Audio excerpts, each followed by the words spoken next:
कहानी की शुरुआत में हमें एक सोल्जर को दिखाया जाता है जिसका नाम माइक है। माइक एक शार्प शूटर है। उसके साथ उसका दोस्त भी होता है जिसका नाम टॉम होता है। दोनों के दोनों किसी खूंखार आतंकवादी के लिए घात लगाए बैठे होते हैं जिसकी यूएस आर्मी को कई महीनों से तलाश है। कुछ देर बाद इनसे थोड़ा दूर कुछ लोग इकट्ठा होना शुरू हो जाते हैं। दरअसल ये एक वेडिंग सेरेमनी है। माइक अपना निशाना लगाता है लेकिन माइक यहाँ गोली चला पाता उससे पहले उस आतंकवादी के आगे वह दूल्हा आ जाता है, जिस वजह से माइक उसे नहीं मार पाता और अपनी गन हटा लेता है। लेकिन तभी माइक की दूरबीन से सूरज की किरणों के कारण एक लाइट रिफ्लेक्ट होती है जिसे आतंकवादी का आदमी देख लेता है। उन आतंकवादियों को पता चल जाता है कि उनसे दूर कोई है, इसलिए वह उन पर गोलियां चला देते हैं, जिस वजह से वह आतंकवादी इस जगह से भाग जाता है। माइक और टॉमी भी इन पर गोलियां चलाते हैं लेकिन अब टॉम और माइक के पीछे उस आतंकवादी के लोग पड़ जाते हैं। लेकिन ये दोनों एक चट्टान के पीछे छुपकर अपनी जान बचा लेते हैं और तभी एक रेत का तूफान आ जाता है जिस वजह से आतंकवादी के लोग चले जाते हैं। लेकिन टॉम और माइक इस तूफान में फंस जाते हैं।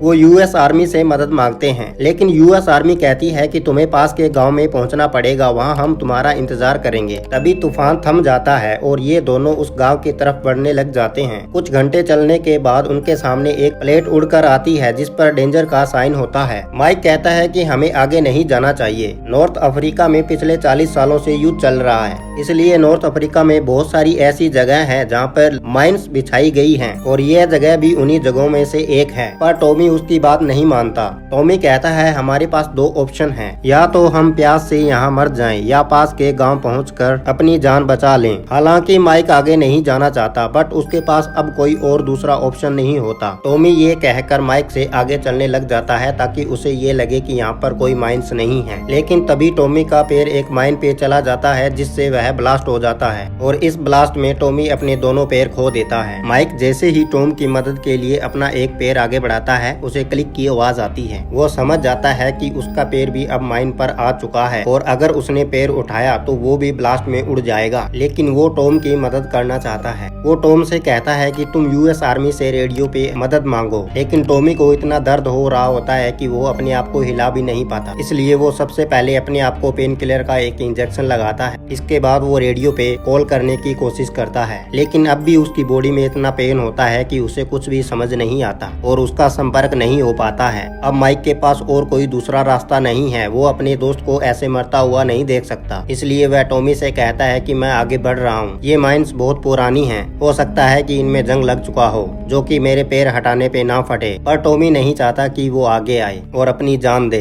इसीलिए वह गन निकालकर खुद को शूट कर लेता है। ये सब देखकर माइक को कुछ समझ नहीं आता कि अब उसे क्या करना चाहिए, इसलिए सबसे पहले वो अपने दिमाग को शांत करता है और फिर एक कुल्हाड़ी की मदद से रेडियो का बैग अपनी तरफ खींचता है। लेकिन वो देखता है रेडियो की बैटरी पूरी तरह खत्म हो चुकी है और रेडियो की दूसरी बैटरी टॉमी के जेब में है। लेकिन माइक यहाँ रेडियो की बैटरी को सोलर एनर्जी से चार्ज कर लेता है। इसके बाद वह अपने बेस पे कॉल करता है और पूरी सिचुएशन बताता है। लेकिन उसका सीनियर कहता है तुम जिस जगह पे हो उस जगह हम हवाई सहायता नहीं पहुंचा सकते, लेकिन हम तुम्हारे लिए एक टीम भेज रहे हैं, लेकिन उन्हें वहां पहुंचने में 52 घंटे लगेंगे। यानी कि माइक को अब पूरे 52 घंटे अकेला रहना पड़ेगा। और माइक यहाँ पर अपने दोस्त टॉम की मौत पर बहुत ज्यादा टूट जाता है। वो किसी भी तरह से यहाँ से निकलना चाहता है लेकिन इससे पहले वो कुछ सोच पाता फिर से उसकी तरफ एक रेतीला तूफान बढ़ रहा होता है। वो अपनी गन को जमीन में धंसा लेता है ताकि तूफान उसे हिला ना पाए। तूफान गुजरने के बाद वह देखता है कि उसके दोस्त की बॉडी तूफान से उड़कर उसके पास आ गई होती है, इसलिए वह टॉमी की जेब से